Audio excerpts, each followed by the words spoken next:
Meu nome é Bruno, eu faço parte do núcleo de pulmão e tórax como pneumologista clínico e vamos responder a pergunta. Acho que ficou claro durante a apresentação do Jefferson e da Maria Tereza que qualquer minuto sem o cigarro traz benefício. Essa paciente em questão que colocou essas situações pelas quais ela passou, ela já contabilizou uma série de consequências que o cigarro provocou. Isso gerou uma repercussão no organismo dela, no caso do pulmão dela, e ela teve todos esses problemas. Pneumotórax é como se fosse um vazamento de ar para dentro da região do tórax para fora do pulmão, né? E todas as doenças, bronquite, normalmente o que a gente chama de bronquite pode ser o que a gente chama de DPOC, que é a doença pulmonar obstrutiva crônica, os sinônimos mais comuns que a gente encontra é o enfisema pulmonar, que é um dos tipos, né, de DPOC.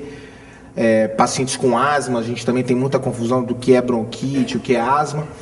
Na verdade, existe a bronquite crônica, que é muito relacionada com o cigarro, e existe a asma, que é uma doença que as manifestações são muito comuns, mais comum na infância, mas sem dúvida nenhuma que pode ser agravada com o tabagismo também. Então, assim, não dá para saber se ela vai continuar sofrendo as consequências. Sem dúvida nenhuma, as doenças que já estão instaladas, de alguma forma, podem ainda traduzir malefício para a saúde dela.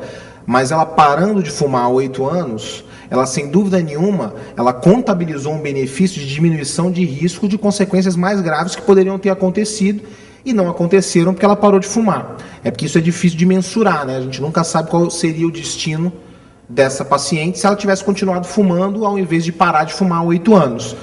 Então, o que eu diria para ela é que, infelizmente, ela parou de fumar numa situação onde ela já tinha algumas doenças no pulmão instaladas, mas isso não quer dizer que ela não contabilizou benefício e que ela ainda não contabiliza, porque a gente não saberia qual seria o destino dela se ela tivesse continuado a fumar.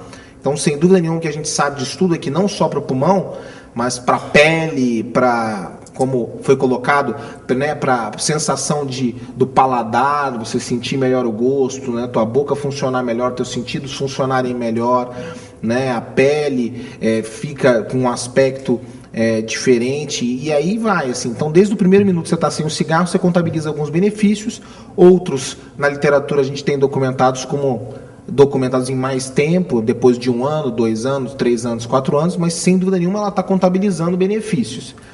E cabe a nós, médicos, tentar administrar a situação que já está instalada da melhor maneira possível para que ela possa ficar bem. Mas, sem dúvida nenhuma, assim, podem ocorrer problemas, fruto do tempo que ela fumou, mas, sem dúvida nenhuma, ela não estando fumando, ela está se preparando e se colocando numa situação melhor para lidar com esses problemas.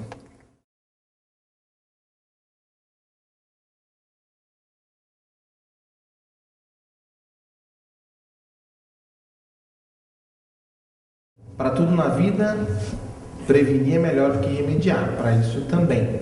Eu não sei exatamente quais são as marcas que você tem no teu pulmão, mas assim, a grande maioria das repercussões de destruição do cigarro no pulmão, né, o enfisema nada mais é do que áreas de destruição de pulmão. Lá dentro do pulmão você tem áreas de destruição nos alvéolos, onde você troca, né, o oxigênio, o gás carbônico dentro do pulmão, e isso gera uma lesão estrutural que parar de fumar não vai regenerar aquela lesão que foi instalada. Mas todos nós perdemos função pulmonar da vida. Aliás, depois dos 35 anos, é difícil a gente achar o que a gente não perde ao longo da vida. Função pulmonar é a mesma coisa. Então, assim, a gente tem um ritmo natural de envelhecimento do pulmão, e depois dos 35 anos, o pulmão vai perdendo função ao longo do ritmo. Quando você fuma, é como se você pisasse no acelerador. E dependendo de quanto você fuma, você pisa no acelerador para valer. Então você está acelerando a deterioração do teu pulmão. No momento que você para de fumar, a gente não consegue, muitas vezes, por esse ato, regenerar tudo que foi perdido. Algumas áreas que ainda mantêm uma inflamação, ainda não estão totalmente destruídas, você pode brecar esse processo. Mas ao longo do tempo, quanto mais tempo você está sem fumar, e você já está há 20 anos, então certamente o teu ritmo de deterioração de função pulmonar voltou a um ritmo habitual de um envelhecimento de qualquer pessoa. Só que durante um período você pisou no acelerador, então você volta para um ponto da curva onde você continua perdendo a função pulmonar pelo envelhecimento. Teu ponto está mais abaixo do que se você tivesse a mesma idade, provavelmente, e não tivesse fumado. Mas você está favorecendo aquelas áreas que não estão totalmente lesadas se estabilizarem, se regenerarem, e você voltar a ter um ritmo habitual. Isso é fundamental, porque dependendo do quanto você pisa no acelerador, a gente tem uma série de medicações para tentar contrabalancear os efeitos de falta de ar, chiado no peito, tosse. Mas existe um nível de destruição que a gente não consegue restaurar a tua funcionalidade. Aquele pulmão que foi destruído não vai voltar a ser igual, mas a gente tem como medicação como otimizar o que está bom para tentar compensar o que você sente. É isso que as medicações fazem.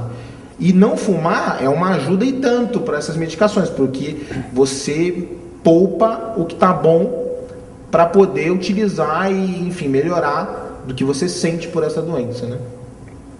Obrigado, Bruno. Acho que esse é um aspecto importante e só para complementar um pouquinho, como o Dr. Bruno explicou, o mais importante que você fez foi parar de fumar. Que se continuasse fumando, essa deterioração seria cada vez pior, pior e pior. Então, isso muitos fumantes pensam assim, algumas alterações não vão reverter, então eu vou continuar fumando. Você está piorando cada vez mais.